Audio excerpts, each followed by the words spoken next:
এখন আমি সততা একটা উদ্যোগ করতে গেছি, ইন কেস মনে করেন একটা চাঁদাবাজি বা কিছু ওইখানে আমার ঘটনাস্থলে কি আমার মৃত্যু হলো, ঘটনাস্থলে আমার মৃত্যু হলো, আমি কিন্তু সৎ, হ্যাঁ, তাহলে কি আমি শহীদে মরা মরছি, কি শহীদে মরা। এই দুনিয়াটা কয় দিনের দুনিয়া?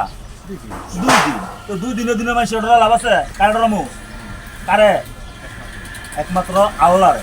ঠিক আছে, মুসলমান না আমরা, তাহলে আল্লাহরে যদি ডরাইতে হয় দেখবা তখন আল্লাহ তোমার লগে থাকবো। আর আল্লাহ যার লগে আছে এর ক্ষতি কোনো পৃথিবীর কেউ কিছু ক্ষতি করতে পারে না।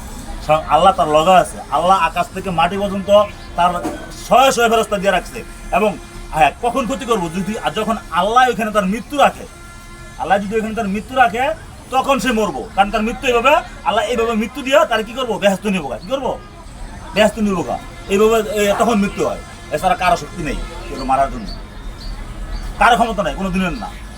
তুমি আমার মারতে আসছো, তুমি হাত তুলে এখন তাওলাদ ভাই কথা